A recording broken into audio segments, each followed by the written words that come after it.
रहाओ अंत काल जो स्त्री सिमरै, ऐसी चिंता मैं जे मरै, बेसवा जोन वल वल उतरै।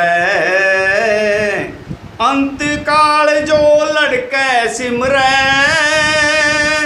ऐसी चिंता मैं जे मरै, सूर सूकर जोन वल वल उतरै।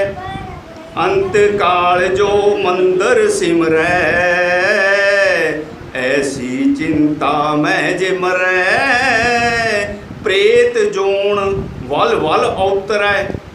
अंत काल नारायण सिमरै, नारायण परमात्मा, नारायण परमात्मा का नाम है, वाहिगुरु भी परमात्मा का नाम है, राम भी परमात्मा का नाम है, अल्लाह भी परमात्मा का नाम है। अल्लाह का नाम कोई भी सिमर लिया अंत समय, वाहिगुरु कह लो, राम कह लो, नारायण कह लो, सब एक चीज़ है।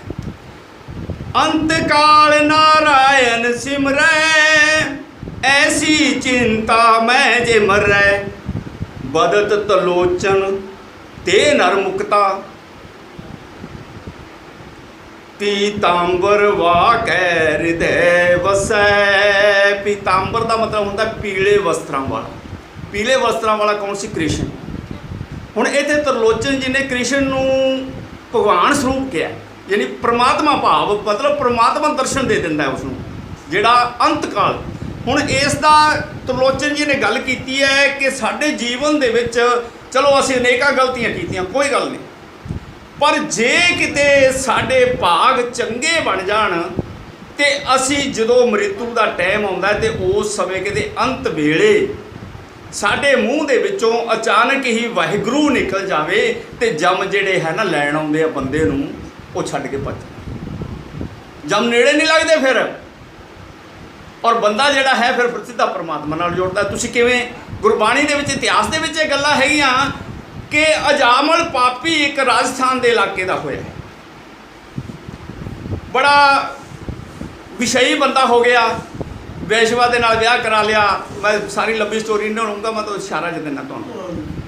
वो इन्ना पापी हो गया कि उहदे राज जिहड़े दा राजे का नौकर सी, उस राजे ने उन्होंने देश तो बाहर कढ़ दिता, और वो जंगलों के विच जाके वो जनानी नूं लैके ते उत्थे मच्छियां खाणियां, कोई पशु मारने, वो तो दाना पानी उसका खाना बन गया सी।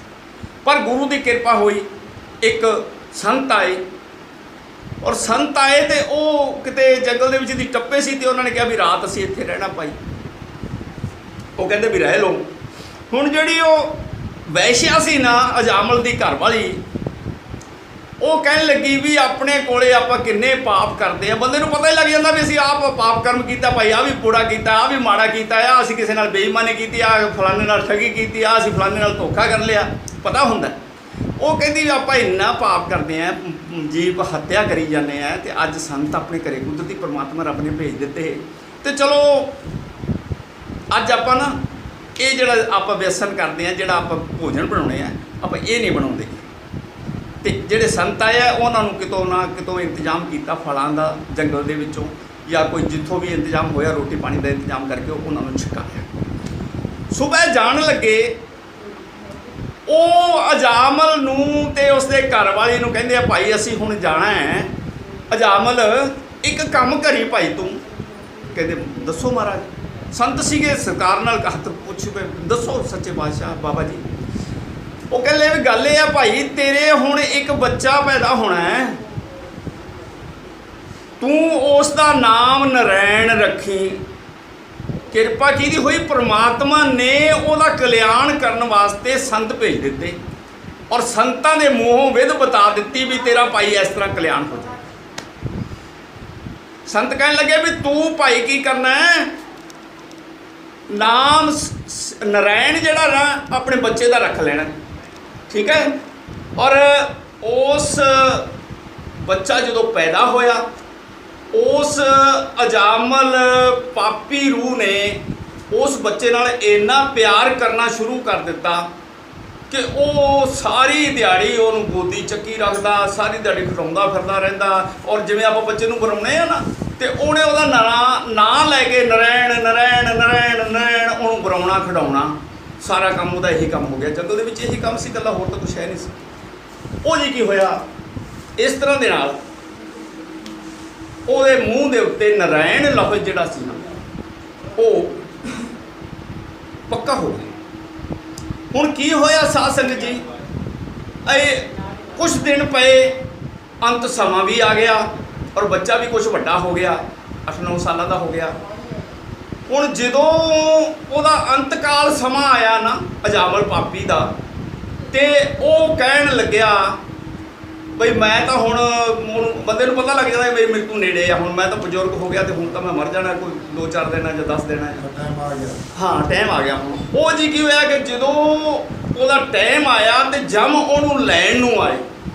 ਜਮ ਜਦੋਂ ਲੈਣ ਨੂੰ ਆਏ ਨਾ, ਤੇ ਜਿਹੜਾ ਪਾਪੀ ਬੰਦਾ ਹੁੰਦਾ ਜਮ ਉਹਨੂੰ ਡਰਾਉਂਦੇ ਆ, ਕੁੱਟਦੇ ਆ, ਮਾਰਦੇ ਆ। ਇਹ ਸਾਡੇ ਸੰਸਾਰ ਦਾ ਨਿਯਮ ਹੈ। ਅਮੂਮਨ ਬਹੁਤ ਲੋਕ ਬਜ਼ੁਰਗ ਜਿਹੜੇ ਆ ਨਾ ਜਦੋਂ ਮ੍ਰਿਤੂ ਦੇ ਨੇੜੇ ਹੁੰਦੇ ਆ ਉਦੋਂ ਇਹ ਗੱਲਾਂ ਦੱਸਦੇ ਆ, ਮੈਨੂੰ ਫਲਾਣਾ ਡਰਾਉਂਦਾ, ਮੈਨੂੰ ਉਹ ਮਾਰਦਾ, ਮੈਨੂੰ ਉਹ ਮਾਰਦਾ। ਉਹ ਜਮ ਡਰਾਉਂਦੇ ਹੁੰਦੇ ਆ। ਅੱਛਾ, ਉਹ ਕੀ ਹੋਇਆ ਕਿ ਜਮਾਂ ਨੇ ਉਹਨੂੰ ਜਦੋਂ ਡਰਾਇਆ ਨਾ, ਉਹ ਜਮਾਂ ਤੋਂ ਡਰਦਾ ਮਾਰਾ ਉਹਨੇ ਫਟਾਫਟ ਆਪਣੇ ਮੁੰਡੇ ਨੂੰ, ਆਪਦੇ ਜਾਣੇ ਤਾਂ ਉਹਨੇ ਆਪਦੇ ਮੁੰਡੇ ਨੂੰ ਆਵਾਜ਼ ਮਾਰੀ ਵੀ ਨਰਾਇਣ ਉਹਦਾ ਨਾਂ ਸੀ। ਉਹਨੇ ਜਦੋਂ ਨਰਾਇਣ ਆਵਾਜ਼ ਮਾਰੀ ਨਾ, ਨਰਾਇਣ, ਉਹ ਜਦੋਂ ਨਰਾਇਣ ਆਵਾਜ਼ ਮਾਰੀ ਤਾਂ ਸਿੱਧੀ ਪਰਮਾਤਮਾ ਨੂੰ ਲੱਗ ਗਈ ਜਾ ਕੇ। ਪਰਮਾਤਮਾ ਨੇ ਕਿਹਾ ਭਾਈ ਫਲਾਣਾ ਬੰਦਾ ਜਾਓ ਉਹਨੂੰ ਲੈ ਕੇ ਆਓ, ਦੂਤਾਂ ਨੂੰ ਭੇਜ ਦਿੱਤਾ। ਜਦੋਂ ਦੂਤ ਪਰਮਾਤਮਾ ਦੇ ਨਰਾਇਣ ਦੇ ਘਰ ਕੋਲ ਆਏ ਤੇ ਜਿਹੜੇ ਜਮਦੂਤ ਸੀਗੇ ਉਹ ਭੱਜ ਗਏ, ਛੱਡ ਕੇ ਭੱਜ ਗਏ ਉਹਨੂੰ। ਐਪੀ ਬੰਦੇ ਦੀ ਇੱਕ ਵਾਰੀ, ਅਸੀਂ ਪੰਜਾਬੀ 'ਚ ਸਾਡੇ ਜ਼ਿਮੀਂਦਾਰ ਪੰਜਾਬੀ ਲੋਕ ਗੱਲ ਕਰਦੇ ਆ ਕਿ ਇੱਕ ਵਾਰੀ ਜੇ ਅਸੀਂ ਵਾਹਿਗੁਰੂ ਕਹਿ ਲਈਏ ਨਾ ਸੱਚੇ ਮਨ ਤੋਂ, ਤੇ ਪਰਮਾਤਮਾ ਹਾਜ਼ਰ ਹੋ ਜਾਂਦਾ। ਇਹ ਅਸਲੀਅਤ ਹੈ ਸਾਡੇ ਜੀਵਨ ਦੀ, ਫੋਕੀਆਂ ਗੱਲਾਂ ਨਹੀਂ ਹੈ। ਤੋ ਉਹ ਕੀ ਹੋਇਆ ਕਿ ਜਦੋਂ ਉਹਨੇ ਨਰਾਇਣ ਨੂੰ ਆਵਾਜ਼ ਮਾਰੀ ਤੇ ਪਰਮਾਤਮਾ ਨੇ ਆਪਣੇ ਦੂਤ ਭੇਜੇ, ਫਲਾਣੇ ਬੰਦੇ ਨੂੰ ਜਾ ਕੇ ਲੈ ਕੇ ਆਓ ਬਈ ਸਤਿਕਾਰ ਕਰਕੇ ਭਗਵਾਨ ਦੇ ਵਿੱਚ ਲੈ ਕੇ ਆਓ। ਹੁਣ ਉਹ ਜਿਹੜੇ ਜਮ ਸੀ, ਉਹ ਜਦੋਂ ਦੂਤ ਆਏ ਤੇ ਦੂਤਾਂ ਨੂੰ ਵੇਖਿਆ, ਜਮ ਭੱਜ ਗਏ। ਜਮ ਤਾਂ ਨੇੜੇ ਨਹੀਂ ਲੱਗਦੇ ਉਹ, ਜਦੋਂ ਰੱਬ ਦੇ ਦੂਤ ਆਉਂਦੇ ਆ। ਉਹ ਜੀ ਕੀ ਹੋਇਆ, ਜਿਹੜੇ ਪਰਮਾਤਮਾ ਦੇ ਦੂਤ ਆਏ ਸੀ ਉਹਨਾਂ ਨੇ ਉਸ ਨੂੰ ਸਤਿਕਾਰ ਨਾਲ ਭਗਵਾਨ, ਇੱਕ ਕਿਹਾ ਜਾਂਦਾ ਹੈ, ਮਤਲਬ ਇਹ ਖੌਤ ਹੈ ਕਿ ਇੱਕ ਭਗਵਾਨ ਮਤਲਬ ਪਰਮਾਤਮਾ ਭੇਜਦਾ ਰੂਹ ਨੂੰ ਲੈਣ ਵਾਸਤੇ, ਯਾਨੀ ਉਡਣ ਖਟੋਲਾ ਕਹਿ ਲਓ ਜਾਂ ਕੋਈ ਐਸੀ ਸ਼ਕਤੀ ਕਹਿ ਲਓ ਜਿਹੜੀ ਉੱਡ ਕੇ ਹਵਾ ਦੇ ਵਿੱਚ ਜਾਂਦੀ ਹੈ। ਹਾਂ, ਤੋ ਉਹਦੇ 'ਚ ਉਹਨਾਂ ਨੇ ਦੂਤਾਂ ਨੇ ਬਿਠਾਇਆ, ਫੁੱਲਾਂ ਦੀ ਵਰਸ਼ਾ ਕੀਤੀ ਔਰ ਜਾ ਕੇ ਪਰਮਾਤਮਾ ਦੇ ਦੁਆਰੇ ਤੇ ਸੱਚਖੰਡ ਤੇ ਉਹਨੂੰ ਬਿਰਾਜਮਾਨ ਕਰਤਾ, ਗੁਰੂ ਦੇ ਹਾਜ਼ਰ ਕਰਤਾ। ਲਓ ਮਹਾਰਾਜ ਆ ਗਏ। ਪਰਮਾਤਮਾ ਨੇ ਬਹੁਤ ਉਸ ਦਾ ਸਤਿਕਾਰ ਕੀਤਾ। ਤੋ ਇਹ ਭਗਤ ਤਰਲੋਚਨ ਹੁਣ ਇਹ ਕਹਿੰਦਾ ਹੈ ਕਿ ਜਦੋਂ ਅਸੀਂ ਅੰਤਕਾਲ ਕੁਛ ਯਾਦ ਕਰਦੇ ਹਾਂ ਨਾ, ਕੀ ਯਾਦ ਕਰਦੇ ਹਾਂ? ਜੇ ਤਾਂ ਪਰਮਾਤਮਾ ਦਾ ਨਾਮ ਯਾਦ ਕਰਦੇ ਹਾਂ ਤੇ ਪਰਮਾਤਮਾ ਹਾਜ਼ਰ ਹੁੰਦਾ ਹੈ।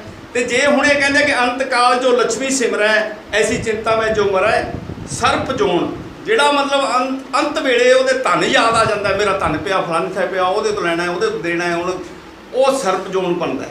ਔਰ ਉੱਥੇ ਜਿੱਥੇ ਧਨ ਹੁੰਦਾ ਉੱਥੇ ਜਾ ਕੇ ਸਰਪ ਬਣ ਕੇ ਬੈਠ ਜਾਂਦਾ। ਇਹ ਜੂਨ ਦਾ ਖੇਡ ਹੈ ਸਾਡੀ।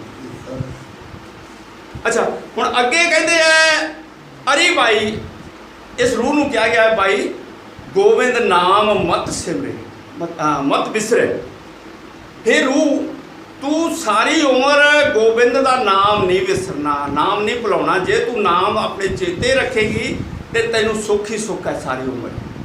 ਤੇ ਜੇ ਤੂੰ ਪਰਮਾਤਮਾ ਭੁੱਲ ਗਈ ਤੇ ਫਿਰ ਦੁੱਖ ਹੀ ਦੁੱਖ ਹੈ, ਨਰਕ ਹੈ, ਫਿਰ 84 ਲੱਖ ਜੂਨੀਆਂ ਦਾ ਗੇੜ ਹੈ।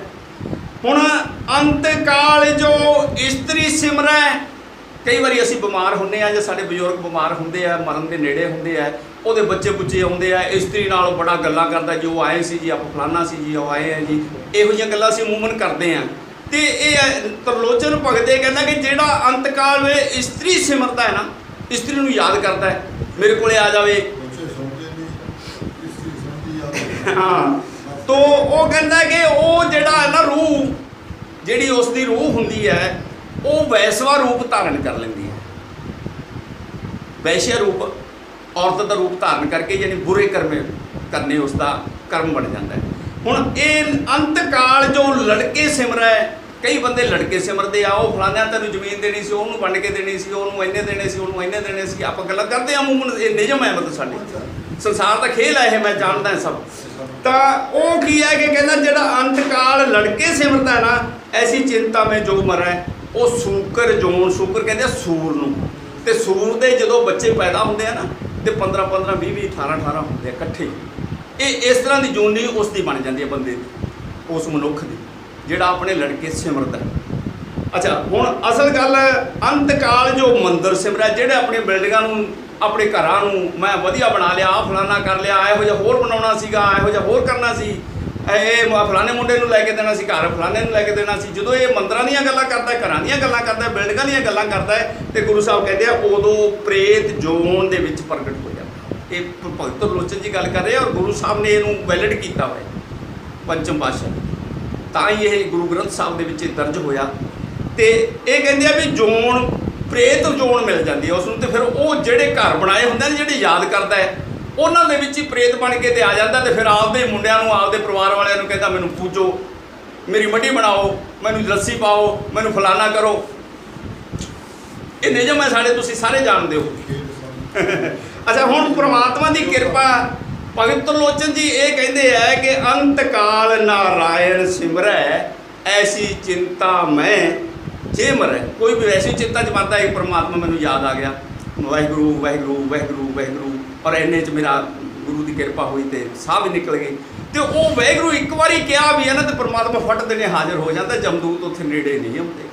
ਕਹਿੰਦੇ ਆ ਬਦਤ ਤਰਲੋਚਨ, ਤਰਲੋਚਨ ਕਹਿੰਦਾ, ਬਦਤ ਦਾ ਮਤਲਬ ਕਹਿਣਾ, ਤਰਲੋਚਨ ਕਹਿੰਦਾ ਕਿ ਤੇ ਨਰ ਮੁਕਤਾ, ਉਹ ਸਾਰੇ ਝੰਜਟਾਂ ਤੋਂ, ਸਾਰੇ ਬੰਧਨਾਂ ਤੋਂ, ਸੰਸਾਰ ਦੇ ਪਾਪਾਂ ਤੋਂ, ਦੁੱਖਾਂ ਕਲੇਸ਼ਾਂ ਤੋਂ ਮੁਕਤ ਹੋ ਕੇ ਸਿੱਧਾ ਪਰਮਾਤਮਾ ਦੇ ਚਰਨਾਂ 'ਚ ਜਾਂਦਾ, ਸੱਚਖੰਡ ਦੇ ਦੁਆਰੇ ਤੇ। ਔਰ ਉੱਥੇ ਉਹ ਕੀ ਹੈ ਕਿ ਪੀਤਾੰਬਰ ਵਾਕ ਹੈ, ਹਿਰਦੇ ਵਸੇ। ਪੀਤਾੰਬਰ ਦਾ ਮਤਲਬ ਪਰਮਾਤਮਾ, ਔਰ ਪਰਮਾਤਮਾ ਉਹਦੇ ਹਿਰਦੇ 'ਚ ਵਸਿਆ ਹੁੰਦਾ, ਔਰ ਪਰਮਾਤਮਾ ਨੂੰ ਆਪਦੇ ਚਰਨਾਂ 'ਚ ਬੁਲਾ ਲੈਂਦਾ, ਸੱਚਖੰਡ ਦੇ ਉੱਤੇ ਬੈਠਣ ਦਾ ਆਸਣ ਦਿੰਦਾ ਹੈ। ਉਹਨੂੰ ਕਹਿੰਦਾ ਭਾਈ ਇੱਥੇ ਬੈਠਾ ਰਹਿ, ਅੱਜ ਤੋਂ ਬਾਅਦ ਤੇਰਾ ਜਨਮ ਮਰਨ ਖਤਮ ਹੈ, ਜੋ ਨਹੀਂ ਮੁਕਤੀ ਮਿਲ ਗਈ ਤੈਨੂੰ, ਤੂੰ ਮੁਕਤ ਹੋ ਗਿਆ।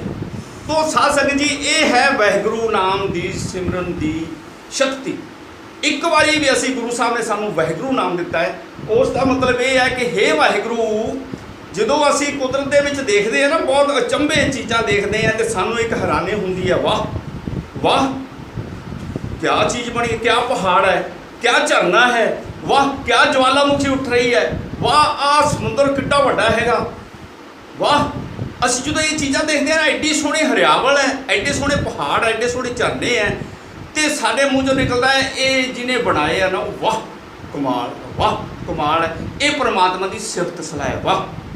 ਤੇ ਵਾਹ ਕਹਿੰਦੇ ਆ, ਤੇ ਅਸੀਂ ਕਹਿੰਦੇ ਆ ਗੁਰੂ ਨੂੰ, ਗੁਰੂ ਪਰਮਾਤਮਾ ਦਾ ਨਾਂ ਹੈ, ਵਾਹ ਗੁਰੂ, ਗੁਰੂ ਪਰਮਾਤਮਾ ਨੂੰ ਕਹਿੰਦੇ ਆ, ਇਸ ਕਰਕੇ ਅਸੀਂ ਉਹਨੂੰ ਕਹਿੰਦੇ ਆ ਵਾਹ ਗੁਰੂ, ਜਿਹੜੀ ਪਰਮਾਤਮਾ ਨੂੰ ਕਹਿੰਦੇ ਆ ਵਾਹ ਗੁਰੂ। ਇਹ ਗੁਰੂ ਸਾਹਿਬ ਨੇ ਸਾਨੂੰ ਬਖਸ਼ਿਸ਼ ਕੀਤੀ ਹੈ, ਭਾਈ ਵਾਹਿਗੁਰੂ ਉਹਦੀ ਸਿਫਤ ਸਲਾਹ ਕਰਿਆ ਕਰੋ, ਇਹ ਉਹਦਾ ਸਿਫਤ ਸਲਾਹ ਹੈ, ਜਿਹੜੀ ਵਾਹ ਗੁਰੂ ਵਾਹ ਗੁਰੂ। ਲੈ ਹੁਣ ਫਿਰ 2 ਮਿੰਟ ਵਾਸਤੇ ਮੈਂ ਤੁਹਾਨੂੰ ਵਾਹਿਗੁਰੂ 'ਚ ਪਾਉਣਾ, ਬਸ ਫਿਰ ਛੁੱਟੀ ਕਰ ਤੋ ਸ਼ੁਰੂ ਕਰ ਦਿਓ। ਵਾਹਿਗੁਰੂ ਵਾਹਿਗੁਰੂ ਵਾਹਿਗੁਰੂ,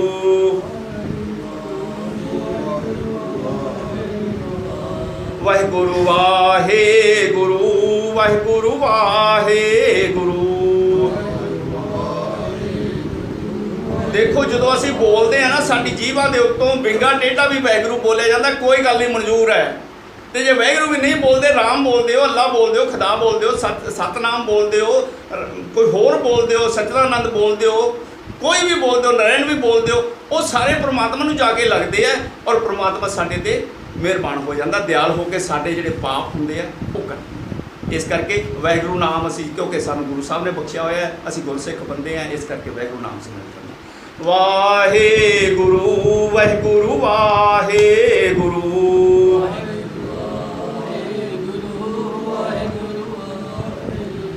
ਵਾਹਿਗੁਰੂ ਵਾਹਿਗੁਰੂ ਵਾਹਿਗੁਰੂ,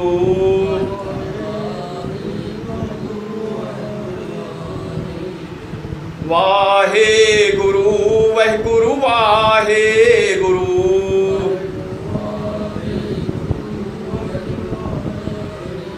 ਵਾਹਿਗੁਰੂ ਵਾਹਿਗੁਰੂ ਵਾਹਿਗੁਰੂ, ਵਾਹਿਗੁਰੂ ਵਾਹਿਗੁਰੂ ਵਾਹਿਗੁਰੂ।